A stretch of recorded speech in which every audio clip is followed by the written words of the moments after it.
قل اعوذ برب الفلق۔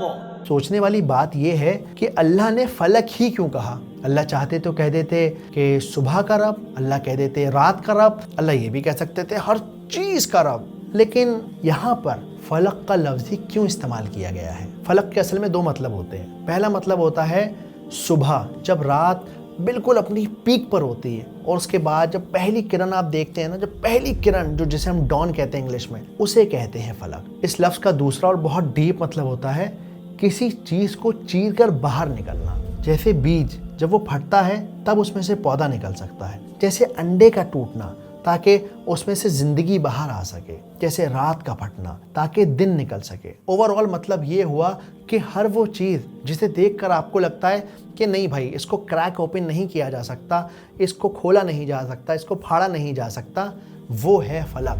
جیسے رات کو دیکھ کر کوئی نہیں کہہ سکتا کہ اس رات کی چادر کو چیر دیا جائے گا اور پھر اس میں سے روشنی باہر آئے گی۔ تو اصل میں کیا گہرا مطلب ہوا اس آیت کا کہ کہو کہ میں پناہ لیتا ہوں اس اللہ کی، اس طاقت کی جو اندھیرے کو چیر کر صبح کرتا ہے۔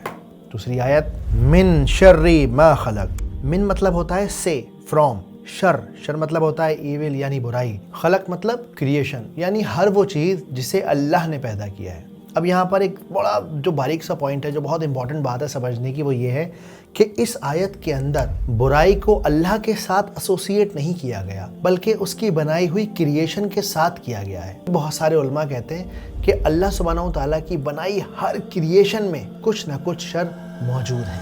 من شر ما خلق، اس کے حوالے سے بات واضح یہ ہوتی ہے کہ در حقیقت ہر مخلوق میں شر موجود ہے، یعنی اللہ نے ہر چیز کو معصوم پیدا کیا ہے، کسی مقصد کے لیے پیدا کیا ہے، لیکن گزرتے وقت کے ساتھ وہ چیزیں، وہ کریشن انسان کے لیے ایک دوسرے کے لیے شر بن جاتی ہیں، برائی بن جاتی ہیں۔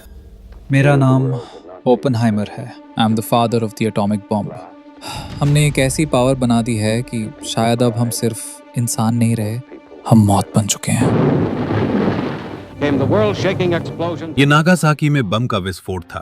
رپورٹس کے مطابق ایک ہی بم سے لگ بھگ 1,26,000 لوگ مارے گئے۔ اگر آپ سورہ فلق کی تفسیر کو سمجھنا چاہتے ہیں، زندگی کی چھوٹی چھوٹی باریکیوں کو قرآن کے لینس سے سمجھنا چاہتے ہیں، تو یوٹیوب کے اس چینل پر جا کر قرآن کی ویڈیوز کو سمجھ سکتے ہیں، جہاں میں قرآن کو سینیمیٹک انداز سے سمجھاتا ہوں تاکہ ہم سب آسانی سے اور بہت مزیدار طریقے سے قرآن کو سمجھ سکیں، محسوس کر سکیں۔ یاد رکھیے، ہم سب پر قرآن کو سمجھ کر پڑھنا فرض ہے۔ اس ویڈیو کو آگے تک شیئر کریں تاکہ اور لوگ اس سے فائدہ اٹھا سکیں۔ اللہ حافظ۔